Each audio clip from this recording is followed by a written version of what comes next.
Bueno, buen día. Eh,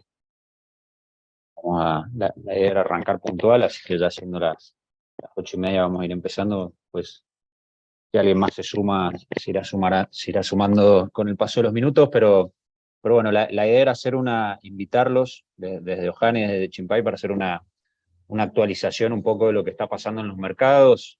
Imagino que todos han estado siguiendo de cerca los desarrollos de los últimos días. Este, y, y con preocupación, digamos.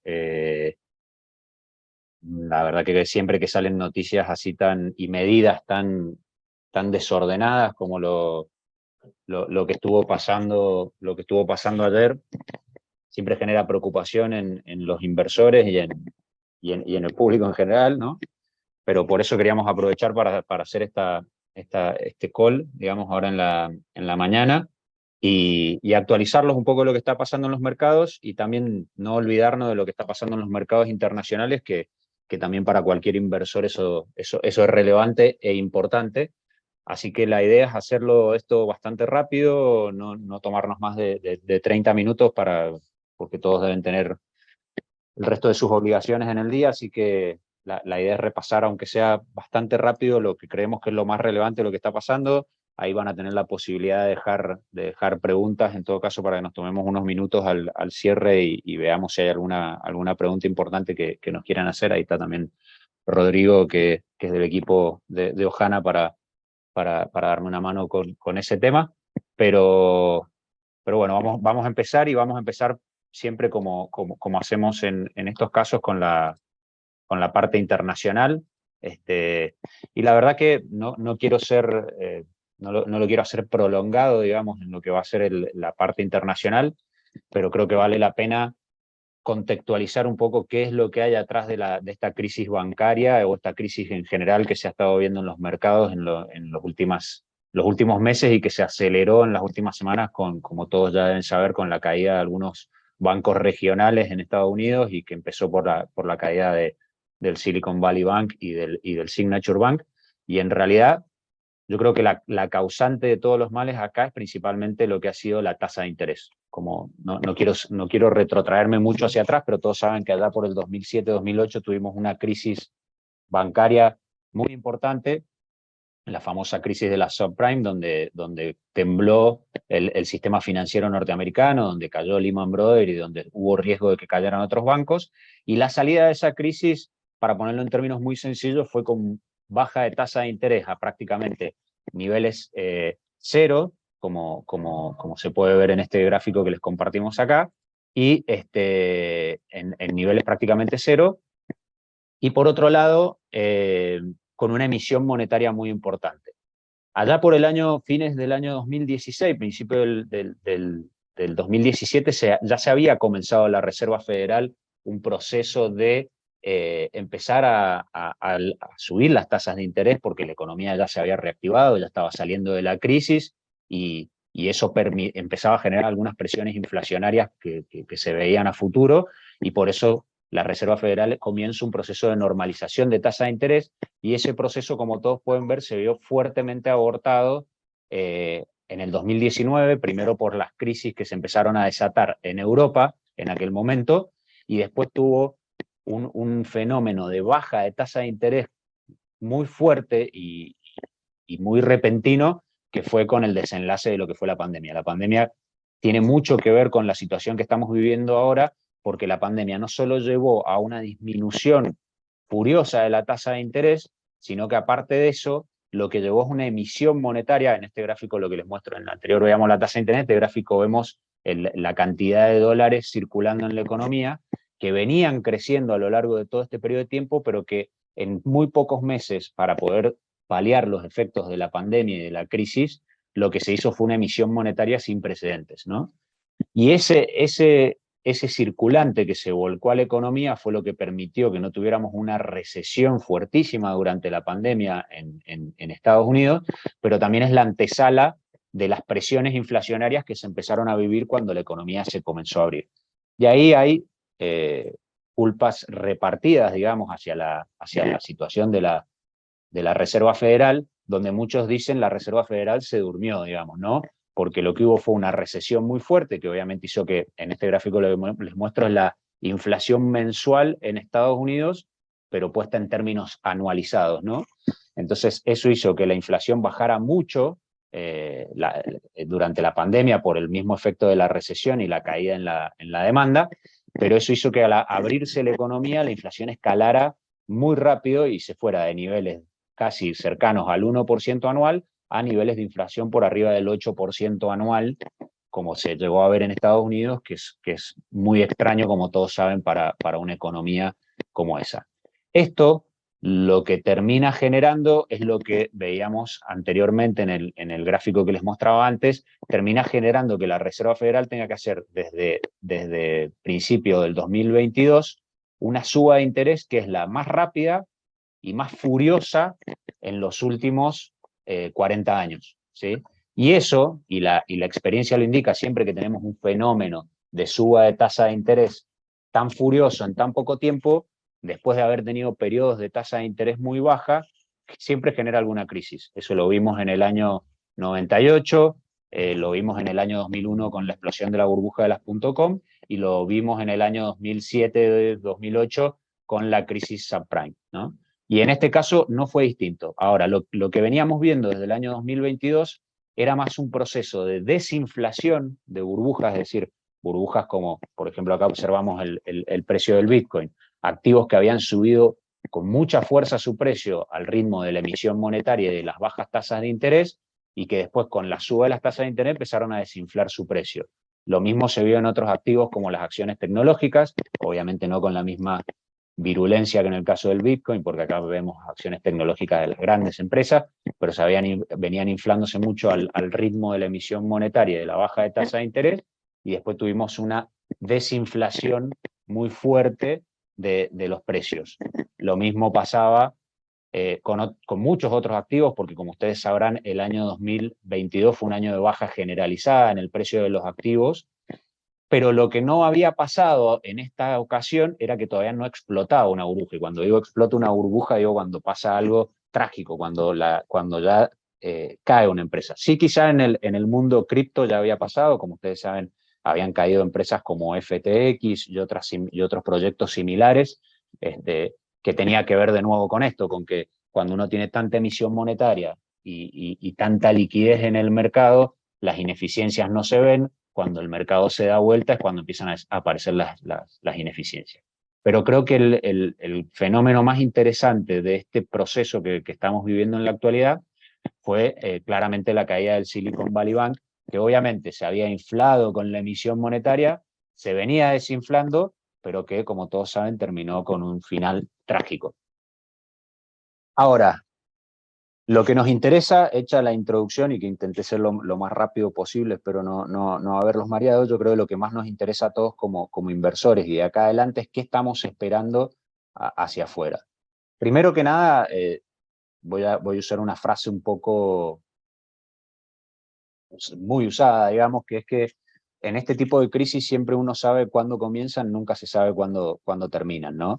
Y claramente, de hecho, ayer se empezó a hablar de algunos problemas en otro banco regional más, y creo que claramente puede seguir habiendo este tipo de problemas, porque lo que primero que generó la caída del Silicon Valley Bank fue un pánico. Y el pánico lo que genera son corridas. Y por primera vez nos tocó ver una corrida sin ver colas en los bancos, ¿no? La realidad es que la tecnología permite hoy hacer una corrida donde la gente lo que hizo, sacó la plata de estos bancos pequeños y regionales y la llevó hacia los grandes bancos. Y es la primera vez que estamos viendo una corrida donde la gente no tiene que ir al banco y puede moverse muy rápido de un lugar a otro, ¿no? Entonces, esto aceleró mucho los tiempos y hizo que todo sea más violento, y ese pánico probablemente va a seguir generando ruido. Ahora, también lo que hemos visto es una Reserva Federal que en su rol de prestamista de última instancia, que es el rol que tiene un banco central en el sistema financiero, salió a intentar ponerle un freno. Ahora, ¿por qué nosotros no creemos que esta crisis va a ser como la del 2008, hablando del sistema bancario? Primero que nada, la crisis del 2008 se dio porque los bancos habían invertido en activos basura. Realmente los bancos, con toda la inversión en hipotecas subprime, etcétera, habían invertido en activos que eran de muy mala calidad, los habían empaquetado de una forma para engañar al mercado y esconder que esos activos en realidad eran activos muy tóxicos para el balance de los bancos. Todo eso dio lugar a una serie de reformas, obviamente principalmente apuntadas a los grandes bancos, pero que sirvió para que hoy los bancos tengan realmente balances mucho más sanos. En el caso puntual del Silicon Valley Bank, las inversiones que tenía eran en activos de buena calidad, había activos hipotecarios pero de alta calidad y securitizados, y también había inversiones en bonos de la Reserva Federal. El problema es un problema de descalce, como pasa muchas veces en estas crisis en el sistema bancario, donde el banco tiene depósitos de muy corto plazo y había comprado bonos de un plazo promedio de 5 años. Obviamente, cuando sube la tasa de interés y bajó el precio de estos bonos, que fue lo que pasó en el 2022, donde se desinfló el precio de muchos activos, esto genera un descalce, ¿sí? Y el banco tuvo que salir a vender esos activos, venderlos a pérdida, y todo eso genera un problema patrimonial y la corrida. Lo que ha hecho la Reserva Federal ahora es decirle a los bancos, ok, tenés estos bonos, que generalmente son bonos del Tesoro, tenés estos bonos en tu balance, ok, tráemelos, no los salgas a reventar al mercado, tráemelos, yo contra eso te doy una línea de crédito y te los tomo a valor nominal, es decir, no te hago reconocer una pérdida patrimonial, y de alguna forma logro ayudarte en este problema de no tener que salir a reventar la cartera.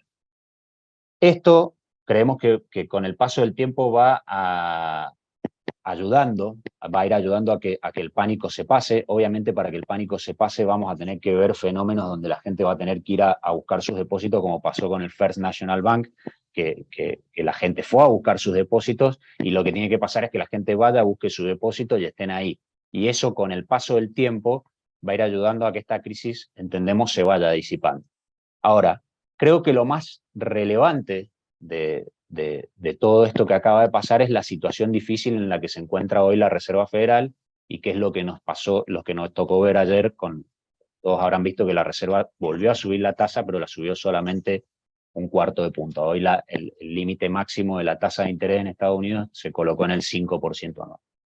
Hoy tenemos una Reserva Federal que, por un lado, está intentando retirar liquidez y subir la tasa de interés para controlar la inflación, y por otro lado tenemos una Reserva Federal que tuvo que salir a emitir dólares para sostener el sistema financiero y generar liquidez y tranquilidad en el mercado. Entonces, hoy la Reserva Federal se encuentra, como uno diría, entre la espada y la pared. Tiene esta situación doble que tiene que enfrentar. Pese a lo que pasó en la reunión de ayer, nosotros entendemos que va a primar la idea de que lo más importante es generar calma en el sector financiero, sino lo que esto puede derivar en una recesión y en una crisis muchísimo más importante, donde el remedio puede terminar siendo mucho peor que la cura. Entendemos que esto es lo que va a terminar primando. Quizá la reunión de ayer fue muy pronto y la Reserva no quería salir a reconocer este cambio de retórica, pero ya el mercado está esperando que a partir después de la reunión de mayo, ya la Reserva Federal tenga que empezar a detener la suba de tasas, y son la segunda mitad del año, sobre el final, tenga que empezar a disminuir la tasa de interés. De alguna forma, lo que el mercado está esperando, y que nosotros compartimos esa visión, es que la Reserva Federal va a tener que elegir el mal menor. Y en ese sentido entendemos que va a resignar sus objetivos de inflación, con lo cual entendemos que vamos hacia un equilibrio donde va a dejar de haber la salida fuerte de liquidez que estamos viendo. No creemos que vaya a haber una expansión como la que vivimos en todos estos últimos años, que dio lugar a estos festivales en el precio de los activos, sino que vas a una situación más intermedia, con un nivel de tasa de interés un poco más elevado, probablemente llegando a equilibrios en la zona del 4, 4,5 de tasa de interés, y con una inflación de equilibrio en Estados Unidos que va a terminar siendo más alta que el objetivo de la Reserva. La Reserva se había puesto un objetivo muy ambicioso de llegar a una tasa de interés del 2% anual.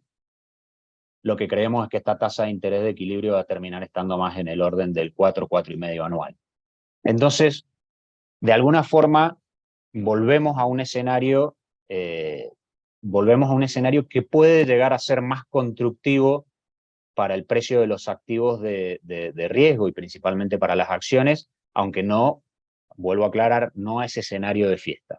Algo muy positivo que vimos en el mercado, acá comparto un análisis técnico del S&P, no me quiero poner demasiado técnico, valga la redundancia, con este análisis, pero creo que lo más importante que vimos de la recuperación que había empezado a darse en el mercado de acciones es que al margen de la caída de estos bancos, de esta crisis tan fuerte, etcétera, lo que vimos es que el mercado viene marcando mínimos ascendentes. ¿Qué significa esto? Que al margen de que estamos viendo cimbronazos y que la salida de la crisis que vivimos en el 2022 no está siendo ordenada y no creemos que lo vaya a hacer, tampoco vemos un mercado que esté en una situación de pánico absoluto, porque si no estaríamos viendo nuevos mínimos recurrentemente en el mercado. Y contrario a eso, lo que vemos es que los mínimos son cada vez un poquito más altos que el mínimo anterior. Es decir, estamos viendo una tendencia alcista en el mercado.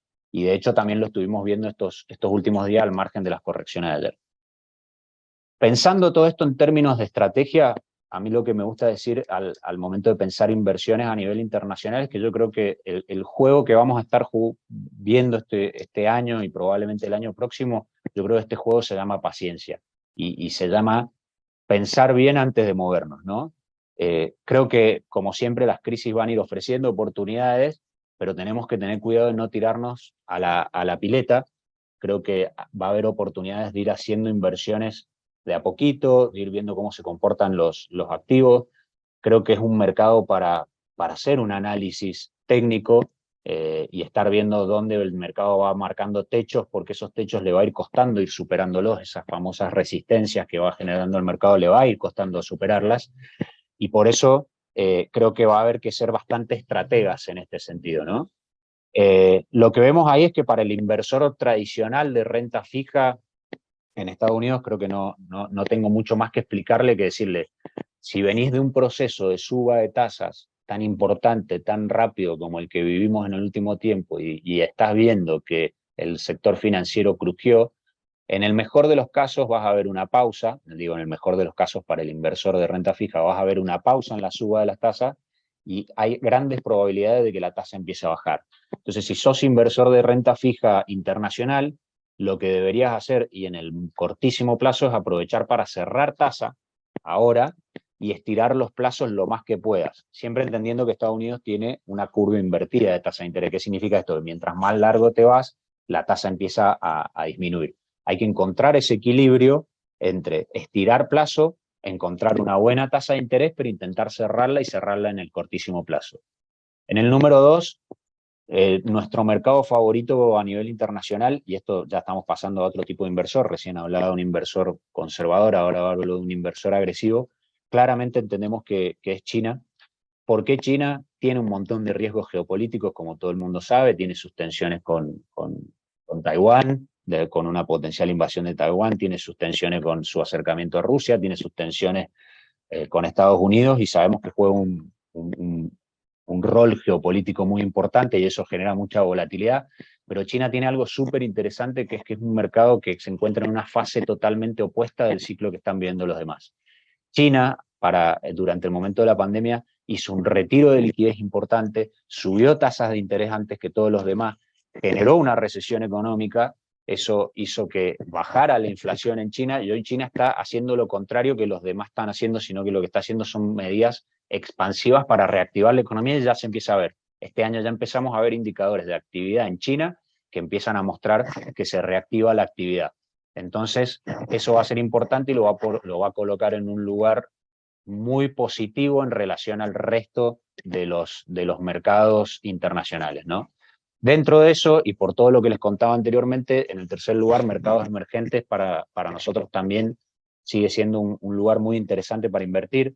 Ahí habría que, de hecho, si ustedes se fijan, uno de los mercados que mejor le ha ido este año ha sido México, y ahí entendemos que hay que hacer un análisis, ¿no? No tirarse a mercados emergentes en general, sino buscar aquellos que tienen una macro sólida y que con este cambio de política monetaria en Estados Unidos creemos que van a tener una mayor tasa de crecimiento relativo a las economías desarrolladas de Estados Unidos y Europa, y ahí hay que fijarse principalmente en países que tengan una situación buena fiscal y de deuda, y que aparte sean netamente exportadores en este nuevo mundo que vamos a estar viendo, ¿no? Después, creemos que en bancos norteamericanos hay una oportunidad, con paciencia, con cuidado, moviéndose a poquito, pero en bancos grandes, ¿sí? Ahí hay que intentar evitar los bancos regionales, los bancos pequeños, que son estos que van a seguir sufriendo, pero de nuevo, los bancos grandes, por estas regulaciones que se dieron en el 2008, están en una situación bastante buena, están captando mucho del negocio que está saliendo de estos pequeños bancos y creemos que se van a terminar viendo beneficiados a largo plazo, a mediano plazo por la situación internacional, y van a lograr capitalizar el pánico que se está viviendo hoy, y eso va a generar, me parece, oportunidades en términos de precios de las acciones. Tecnológicas, que sufrieron muchísimo en el 2022 y en parte del 2023, con este cambio de política monetaria también puede que puedan empezar a levantar cabeza. De nuevo, tecnológicas, cuando uno dice tecnológica no hay que tirarse de cabeza a todo, hay que ser muy selectivo, buscar compañías que no tengan deuda, porque esas claramente en un proceso de suba de tasa de interés tan fuerte como el que hemos visto van a seguir sufriendo, y que tengan flujo de caja positivo, es decir, que tengan un financiamiento propio, digamos, para el desarrollo de sus negocios. Creo que también vamos a empezar a ver muchas fusiones y adquisiciones en ese sector, compañías tecnológicas grandes que van a salir a comprar a aquellas que tienen problemas, y ahí puede haber buenos negocios. Pregunta general, y muchos lo tienen que haber visto, cripto. Cripto, la verdad que con todo, como siempre que hay este tipo de crisis, y más esas crisis están concentradas en el sector financiero, las cripto tienden a brillar, y lo vimos con un Bitcoin que estaba peleando con los 20.000, abajo de los 20.000, y de repente de un momento para otro se fue a $28.000. Creemos que el caso de inversión en cripto en este escenario donde el papel moneda es lo que está en discusión y un sistema financiero vuelve a estar en discusión, creemos que tiene espacio para ganar. De nuevo, esperamos mucha volatilidad, y lo mismo que hablamos en tecnológica, lo mismo que hablamos en mercados emergentes y lo mismo que hablamos en el sector financiero, hay que ser selectivo. Por ahí no es el momento, si no soy un conocedor del mercado, para estar innovando y buscando tokens o criptos muy rebuscadas o muy raras, sino que por ahí lo que conviene es concentrarse en las que ya tienen un modelo comprobado y que ya vienen hace mucho tiempo en el mercado y han resistido las distintas turbulencias, ¿no? Y obviamente el oro, que había desaparecido en algunas carteras por el temor a lo que la suba de tasa le podía generar a su precio, creo que vuelve a tener un rol para ocupar un porcentaje pequeño en una cartera internacional diversificada y con las presiones inflacionarias que estamos viendo. Así que bueno, ese quería hacer un repaso como muy rápido de la situación internacional, que la verdad que creemos que lo amerita, y que creemos que no hay que tener miedo, no hay que esconder la cabeza dentro de un pozo, sino que creemos que hay que ser selectivo, tener una estrategia y ir ejecutándola con mucha paciencia, ¿no? Voy a pasar a Argentina y después al final vamos a dar lugar a las preguntas, porque para los que se tengan que ir, y aparte porque sé que por ahí Argentina es hoy lo que más preocupa. No voy a hacer una introducción, no voy a hablar para atrás, creo que Argentina es un mercado que todos conocemos y mal que mal seguimos. Entonces la realidad es que Argentina se enfrenta, y esto no voy a ser innovador ni les voy a decir algo que no saben, se enfrenta a un año muy difícil, principalmente porque tenemos un año electoral y va a ser un año electoral de incertidumbre absoluta, no sabemos quiénes son los candidatos, no sabemos cuáles son las tendencias, las encuestadoras vienen fallando desde hace tiempo y en todo el mundo por tanto margen que hoy es muy difícil mirarlas y confiar y poder trazar un escenario en ese sentido. Entonces casi que somos pilotos que vamos arriba del avión a ciegas, ¿no? Tenemos que ir adivinando qué nos puede traer este año electoral, y eso genera incertidumbre, y como todos sabemos, cuando hay incertidumbre, las inversiones de riesgo sufren, ¿no? El segundo grave problema, y lo estuvimos viendo estos días, es con las reservas. Argentina tiene siempre y en estos años ha tenido un problema grave con el tema dólar, y este año va a ser tremendo, no solo porque es año electoral, no solo porque venimos con problemas en la balanza comercial, sino porque se va a agregar el problema que ya todos conocen de la sequía, y que semana a semana viene empeorando la proyección de la cosecha. Ya los optimistas están hablando de 20.000 millones de dólares menos que van a entrar, ¿sí?, de divisas, y por eso venimos viendo en los últimos meses que no está entrando nada de dólares, y el Banco Central vende todos los días, porque obviamente la economía sigue corriendo y hay ventas por turismo, hay ventas por importación, por más que estés con un super cepo con la CIRA, pero algo tiene que seguir permitiendo, tiene que abrir aunque sea apenas ese grifo, y siempre es vendedor el central y le va a costar mucho cambiar esa dinámica. Y el tercer grave problema que tenemos es un problema de financiamiento, ¿no? Hoy tenemos un gobierno con un déficit fiscal, como todos sabemos, si gasta más de lo que le ingresa, tiene que financiar. ¿Cómo financia? No tiene acceso al crédito internacional la Argentina, ¿sí? No tiene más capacidad de incrementar la recaudación vía impuestos, ya intentó varias cosas y la verdad que no lo logró, y este año probablemente tengamos caída en el nivel de actividad, con lo cual va a ser difícil que haya crecimiento real de la recaudación, y no le queda otra que financiarse en el mercado en pesos, que es lo que vino haciendo estos últimos años, pero eso se complicó por el punto 1. El año electoral ha generado mucho ruido, la masa de deuda es tremenda, el crecimiento de la masa de deuda es tremendo cuando vos estás pagando tasas de interés arriba del 100% anual, digamos, y eso genera un déficit financiero del gobierno que está empezando a hacer que el mercado, y principalmente cuando digo el mercado del sector privado, claramente no le quiera prestar más. Y es lo que le viene pasando en las últimas licitaciones, donde el mercado no le quiere renovar los vencimientos y no le quiere prestar. Y eso es un poco todas las medidas que vimos antes de ayer con los rumores en la noche, ayer con más rumores y lo que se habló durante todo el día, anoche aparecieron algunos DNU y creemos que van a aparecer muchos más en los próximos días. Tenemos fin de semana largo, así que los muchachos seguramente van a estar súper creativos en estos días para seguir sacando nuevas medidas que van a tener que ir reforzando lo que salió. Pero básicamente, esto me voy a tomar el atrevimiento de resumirlo de una forma. Creo que el Ministerio de Economía encabezado por Massa venía haciendo un trabajo que era básicamente esconder la basura abajo de la alfombra, donde lo que venía haciendo era patear gastos para adelante, anticipar ingresos con lo que fue todos los distintos dólar soja que fue sacando el gobierno, roleaba deuda contra bonos duales que lo hacían ver bastante peligroso, ¿no? a la situación, dañando el patrimonio del Banco Central, más controles cambiarios, y creemos que lo que está intentando hacer ahora, después de haber escondido toda esa basura abajo de la alfombra, ahora lo que está intentando hacer es meter un elefante abajo de la alfombra. Porque básicamente lo que está intentando hacer es garantizarse de alguna forma el financiamiento de acá hasta las elecciones, que sabe que el mercado no se lo va a dar. Entonces se puso realmente creativo y empezó a sacar normas bastante disruptivas, ¿no? Los anuncios que salieron ayer y que ya la mayoría los conocen, voy a empezar por el punto 3 y 4, básicamente son las medidas más relevantes que se han dado a conocer hasta ahora, es que las entidades públicas tienen que vender sus bonos en dólares con legislación argentina, que son conocidos como los bonares. Se había dicho en licitaciones, en el DNU que salió anoche, es un poco más dudoso, parece que todavía va a haber una normativa para explicar cómo va a ser el proceso, pero parece que va a haber un mix de licitaciones y venta, y con esos pesos, el 70% de esos pesos va a tener que comprar deuda del Tesoro, es decir, financiamiento. La medida número 2 es que las entidades públicas tienen que canjear esos bonos, los bonos globales que tienen, que son bonos en dólares con legislación internacional, y se los tienen que canjear por deuda en pesos al Tesoro, que después el Tesoro va a poder vender en el mercado, según lo que dice el gobierno, para poder tener mayor capacidad de tener efectos sobre el tipo de cambio financiero para que la brecha entre el dólar oficial y el tipo de cambio contado con liqui o MEP no sea tan elevada, pero al final del día eso es financiamiento, porque lo que va a hacer el gobierno es salir a vender bonos contra pesos. Entonces, claramente el objetivo madre de todo este menjunje de medidas y que son muy malas para el patrimonio del sector público, es financiarse sin sobresalto hasta las elecciones. Lo que busca hacer el gobierno es asegurarse ese puente de financiamiento para llegar a las elecciones sin un cimbronazo, ¿no? Y sin tener que hacer ningún tipo de ajuste. El objetivo número 2, y que este me parece totalmente dudoso, es controlar la brecha cambiaria entre el dólar oficial y el dólar financiero, ¿no?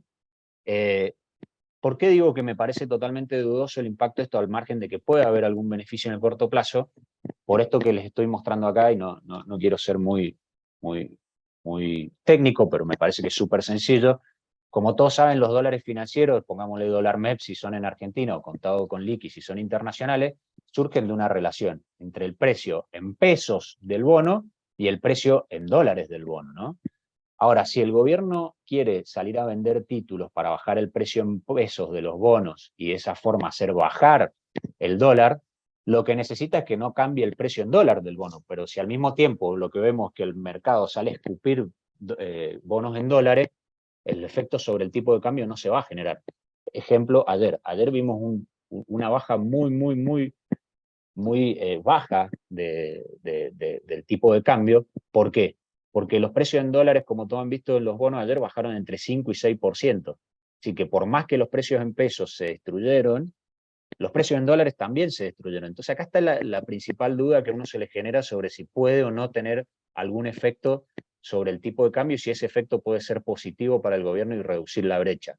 Con lo cual, tema que vamos a estar viendo en los próximos días, es que seguramente van a aparecer más y más medidas que lo que van a hacer es intentar generar demanda para esos títulos. Y ahí ya voy a ir con eso.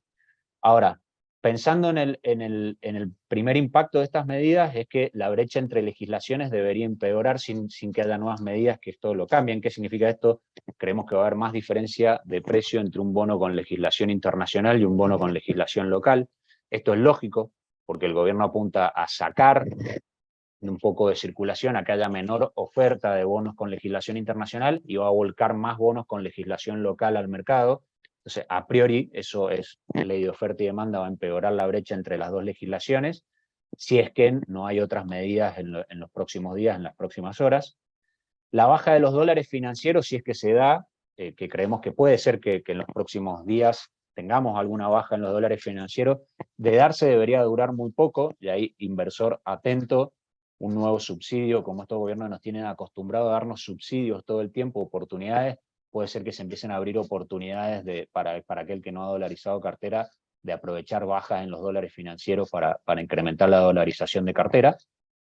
El impacto 3 es que de darse una disminución del circulante de peso, que esto fue algo que se habló ayer y me pareció un poco confuso, debería ser muy limitada y de cortísimo plazo, porque al final del día esto el gobierno lo está haciendo para financiarse y esos pesos se van a terminar volcando a la economía, con lo cual puede que haya una disminución de cortísimo plazo, pero a mediano plazo esto va a ser súper expansivo y creemos que va a ayudar a una aceleración de la inflación de la economía local.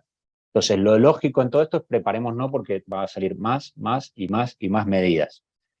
Lo primero que creemos que vamos a estar viendo muchas medidas, perdón que vuelvo para atrás, es en intentar sostener el precio de los bonos en dólares. Algo ya vimos anoche salió un decreto de necesidad de urgencia que quizá el más básico de lo que se esperaba que empiece a salir, que es que le vuelve a permitir a las sociedades de bolsa, con cartera propia, a los dueños y a sus familiares, porque los familiares tampoco lo podían hacer, a utilizar los bonos en dólares con legislación local para dolarizar cartera. Es decir, eso lo que busca hacer es generar demanda de dólares, de bonos en dólares con legislación local y sostener el precio del denominador de esta relación que les muestro acá. Lo otro que está intentando hacer el gobierno es, o que se está estudiando de sacar, es darle la posibilidad a los bancos de distribuir dividendos utilizando estos bonos, bancos que tienen accionistas internacionales y que hoy tienen prohibido distribuir dividendos. Se está hablando de darle la posibilidad a los importadores de comprar estos bonos para dolarizarse. Los importadores, como muchos deben saber, principalmente los que están en el rubro, no pueden hacer contado con liqui ni dólar MEP porque se quedan sin acceso al mercado único y libre de cambio, es decir, al dólar oficial para importar. Otra cosa que se está hablando es darle la posibilidad a los fondos comunes de inversión de incrementar el porcentaje en dólares que pueden tener de cartera en los fondos. Muchas cosas que yo creo que van a ir surgiendo en estos días y que nos van a obligar a estar atentos y que son las que yo creo que de corto plazo pueden llegar a generar un efecto, de nuevo, de corto plazo tipo oportunidad en el precio del MEP y del contado con liqui. Hecho toda esta introducción, y voy a intentar ir súper rápido porque ya me estoy extendiendo más del tiempo que tenía que hablar, creo que en Argentina el gran tema para los inversores va a ser este. En las inversiones siempre nosotros tenemos que ver la simetría, y voy a ser rápido. Tenemos que ver que el riesgo, hay inversiones que nos ofrecen muchísimo riesgo por una ganancia muy pequeña, hay inversiones que por una gran ganancia tienen un riesgo muy pequeño, que son las ideales, y eso es cuando nosotros encontramos inversiones que son asimétricas en el riesgo. Creo que Argentina, con toda la crisis que tiene, con todos los problemas que tiene y con todo el intervencionismo que tiene, genera muchas oportunidades de inversiones asimétricas. Generalmente uno ve simetría entre el riesgo que corro y el potencial beneficio que me llevo. Bueno, en Argentina está lleno de asimetrías. Creo que una de las grandes asimetrías que hoy veo en el mercado es el famoso carry trade en pesos. Para el que no sabe qué es esto, es colocarme en pesos, aprovechando las tasas abismales que tiene la Argentina, rezando que no vaya a subir mucho el dólar y de esa forma llevarme una rentabilidad en dólares. Eso que funcionó súper bien estos últimos 2 años y medio, con este gobierno que tuvo tasas de interés altísimas y que fue controlando todo el tiempo el tipo de cambio oficial porque lo utiliza como ancla, creo que este año tiene un riesgo altísimo. Entonces, el que esté dispuesto a jugar ese juego tiene que entender que probablemente está en un trade asimétrico como este que les muestro acá a la izquierda, donde el riesgo es muy grande, donde el puede salir mal es muy grande, y la recompensa empieza a ser pequeña en relación a todo ese riesgo, ¿no? Entonces, eso es algo que el inversor creo que este año lo tiene que tener en cuenta. Creo que no es un año para ser tremendamente ambicioso en ese sentido. También uno ve oportunidades como las de la derecha, creo, en Argentina. Me parece que los bonos soberanos en dólares van a sufrir mucho con todo esto y eso los lleva de nuevo a cotizar en valores que son por debajo del valor de recupero. ¿Qué quiero decir con esto? Que estamos viendo bonos en dólares que valen menos que si estuvieran en default. Entonces, el trade, ¿por qué se vuelve asimétrico ahí? Porque si yo tengo ese bono, el riesgo empieza a ser pequeño. ¿Cuál es mi riesgo? Que terminen efectivamente defaulteándome el bono. Bueno, el valor de recupero probablemente hoy esté por arriba del valor que estoy pagando por ese bono, y la potencial ganancia que tengo en un escenario de elecciones, cambio de gobierno, mejora el humor, hay un plan económico finalmente, etcétera, puede ser muy alta. Tengo que tirarme, y esto es parecido a lo que hablábamos recién del mercado internacional, ¿tengo que tirarme de cabeza a la pileta? No, creo que este año realmente en Argentina el juego se llama estrategia. ¿Qué quiero decir con esto?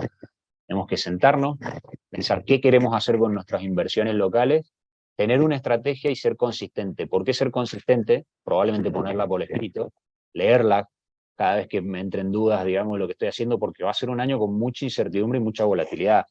Va a haber muchas elecciones, mucho desdoblamiento, conocimiento de candidatos, encuestas que van a mover el mercado, por más que uno no confíe tanto hoy por hoy en las encuestas, pero hay que ser muy consistente con qué estoy haciendo, por qué lo estoy haciendo y a qué estoy apuntando en un año donde va a haber tanto ruido y donde claramente psicológicamente voy a dudar de lo que estoy haciendo. Y ahí es importante entender si soy inversor de corto, de mediano, de largo, si soy inversor en pesos, en dólares, si soy inversor conservador, moderado o agresivo. Hacer este análisis previo y colocarse en el instrumento que cierre en ese sentido va a ser fundamental. Voy rápido acá y después, en todo caso, vamos a estar nosotros a disposición para hablar con quien quiera y que conversemos un poquito de estrategias, pero creo que el inversor de pesos de cortísimo plazo que quiera aprovechar porque cree que no va a explotar el tipo de cambio en el cortísimo plazo, creo que el instrumento adecuado para ese cliente es ir hacia la tasa fija con duration corta, es decir, con vencimiento muy cortito. Ahí están las LEDs, tasa fija, le ganan al plazo fijo, son los instrumentos que ustedes vieron ayer en la licitación, que están con una tasa efectiva en el orden entre el 125 y 130% anual. Para el inversor en pesos, que tiene que pensar más de mediano plazo, que muchas veces un inversor, como digo yo, un inversor cautivo que no puede dolarizar cartera y tiene que estar en pesos, la protección para mí claramente va a ser con SER, porque vamos a ver una aceleración de la inflación en la segunda parte del año y los activos que ajustan por inflación van a ser positivos en ese sentido y también van a ir ganando brillo a medida que avanzamos los dólar link.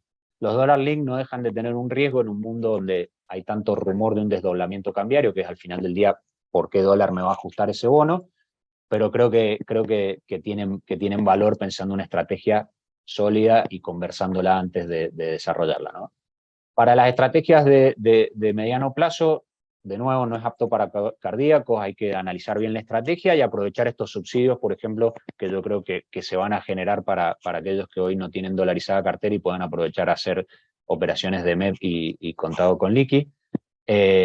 Y lo que les decía recién, clave ser sincero con nosotros, fijar estrategia y respetarla. ¿Qué tenemos hoy en Ohana? Y les voy a mostrar tres de las carteras que tenemos recomendadas y que les podemos ofrecer para desarrollar estas estrategias fácil y rápido, y con esto ya termino y doy lugar a las preguntas y voy rápido. Hoy tenemos carteras conservadoras en pesos, que hoy estamos haciendo un mix de lo que les contaba recién, 60% tasa fija, principalmente a través de LEDs, para asegurar una buena tasa y ganarle a lo que es una colocación tradicional a plazo fijo, y un 40% en SER, porque creemos que hoy el seguro contra inflación vale la pena tenerlo, y creemos que la inflación se va a ir acelerando con el paso de los meses. Esta cartera obviamente es para un cliente que busca de muy corto plazo aprovechar esta situación que se está dando en la curva de pesos. Tenemos una cartera moderada para el que quiere combinar una estrategia de tasa de interés con una estrategia más agresiva que le dé retornos por arriba de la media. Hoy estamos conservadores, es decir, estamos fuera de acciones, pero esto es una cartera que puede incrementar el porcentaje de renta variable hasta el 40% y solo tenemos 6%. Salimos de acciones argentinas y salimos de varios CDR por todo lo que les acabo de contar recién, pero estratégicamente y con paciencia vamos a ir incrementando eso. Por eso hoy tenemos 54% tasa fija, 40% tasa SER, el mismo concepto que hablábamos recién, y hoy por hoy solamente un 6% de la cartera en CDR que va a ir creciendo.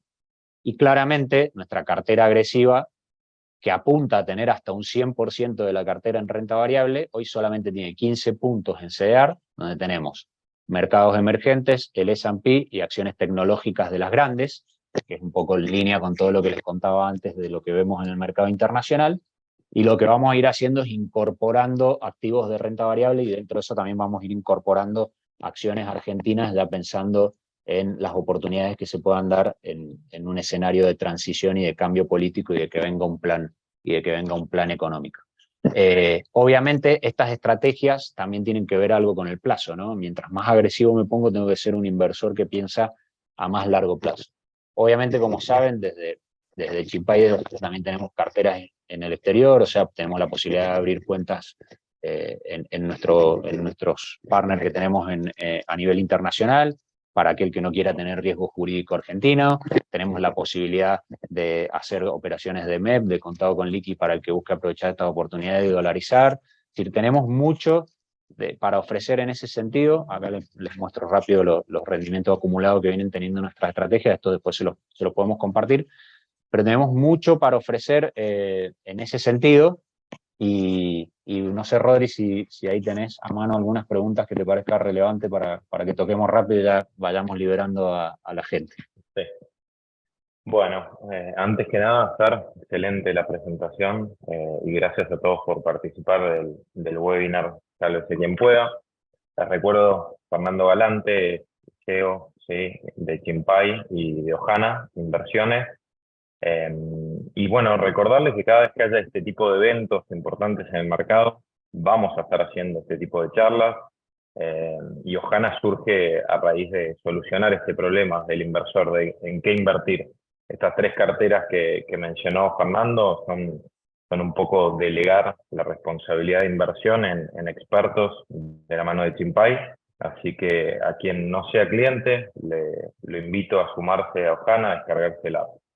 Y vamos, si te parece, con la primera pregunta. Varias de ellas ya las respondiste, pero quizás podés profundizar.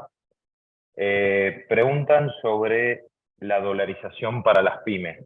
¿Sí? Tocaste ahí un tema sobre mediano plazo, protección con SER o dólar link.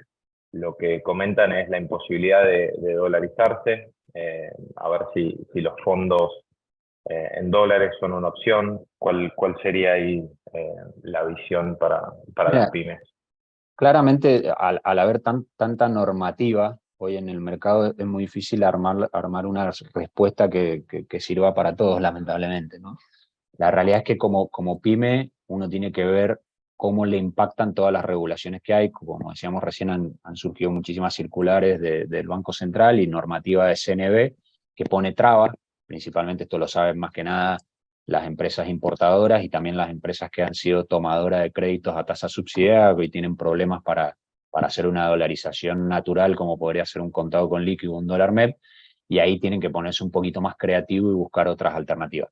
Creo que en ese caso lo primero que haría es ver, en este caso puntual, el análisis, ver si esta pyme cae dentro de estas normativas que le prohíben hacer una dolarización pura. Si cae dentro de esa normativa, primero hay que entender que no tenemos sustitutos perfectos a la compra de dólares, pero hay sustitutos que le van a permitir cubrirse y poder proteger el poder adquisitivo de esos pesos en un escenario de eso. Con lo cual, ahí creo que lo importante es hacer una reunión, conversar un poco la situación de esa pyme y ver cuál es la mejor solución que le podemos ofrecer. Bien, excelente. Después, César hace una consulta más sobre la parte local, habla sobre esta nueva resolución, ¿sí?, de liquidar bonos en dólares por un tema de tipo de cambio, ¿sí? Si vos ves que podrían llegar a hacer lo mismo con las inversiones de fondos de inversión privada, ¿no? En dólares. Y entender también qué efecto podría llegar a tener a largo plazo para el fondo, ¿no? Creo que lo que hemos visto hasta ahora, de nuevo, vuelvo a hacer énfasis en esto, creo que el objetivo madre y primordial que tienen todas estas medidas es financiarse, no es atacar el precio del dólar. Creo que intentaron armar algo que de alguna forma les diera alguna herramienta para atacar el precio del dólar financiero, pero claramente el objetivo no era ese, el objetivo era financiarse y eso lo van a lograr porque va a ser compulsivo, ¿no? Ahora, como les decía antes, para poder atacar el precio del dólar es importante que no solamente que la intervención que van a poder hacer con estos bonos que van a tener en cartera, sino que necesitan que se sostenga el precio de los bonos. Con lo cual, de alguna forma, yo creo que es más probable que en los próximos días, en vez de apropiarse o generar que los privados salgan a ofrecer esos bonos, lo más probable es que empiecen a darse oportunidades de comprar esos bonos, ¿sí? De que le abran la posibilidad de comprar porque el gobierno necesita que le ayuden a sostener el precio de los bonos para que no se destruyan y el financiamiento no sea tan caro. Cambiaron el financiamiento de color de alguna forma, porque antes se estaban financiando con bono en peso, el mercado les dijo, che, no, pará, a mí no me des más pesos, no quiero tener más pesos. Si salgo a emitir deuda en dólares, tengo un problema a nivel noticias, que es que me van a decir, mirá la tasa que estén saliendo a financiarse estos tipos. Bueno, lo que están haciendo al final del día con esto es casi lo mismo, porque van a salir a colocar estos bonos en dólares, necesitan que alguien se los compre, con lo cual yo creo que te van a facilitar la demanda y van a estar colocando un financiamiento carísimo para el sector público, ¿no? Por eso digo, son los famosos subsidios que se generan. A mí esto me hace acordar mucho, no sé si se acuerdan de lo que fue la transición política en el 2015. En aquel momento existió un mega subsidio que fue los dólar futuros, si ustedes se acuerdan, donde el gobierno, para controlar el tipo de cambio, lo que salía a hacer era vender dólar futuro a precios ridículos cuando ya se sabía que el próximo gobierno iba a liberar el mercado cambiario. Bueno, ahora está saliendo a financiarse a tasas ridículas en dólares, revendiendo estos bonos y necesita que el sector privado se los compre. Con lo cual yo creo que, respondiendo a esa pregunta, no creo que salgan medidas que le prohíban o que le obliguen a desarmar tenencia a los privados porque lo que necesita es que los privados lo compren. Bien, bien.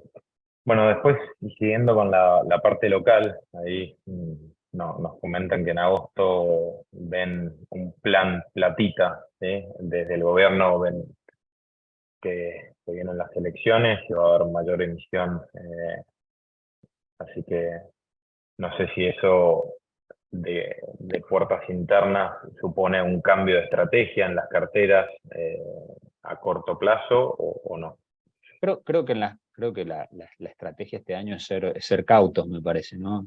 Para el inversor que lo que busca es protegerse y no ser especulativo en este escenario.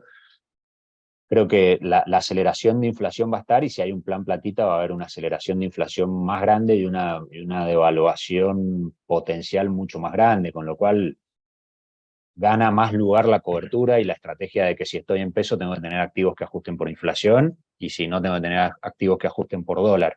Me parece que en cualquier escenario lo que uno ve con lo que las preguntas que se hacen y todo lo que pueda llegar a pasar, lo que hace pone una situación muy difícil para el peso en el mediano plazo, ¿no?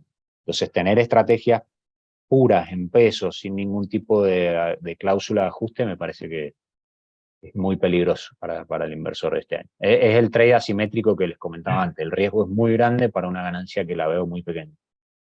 Bien, bien, bien.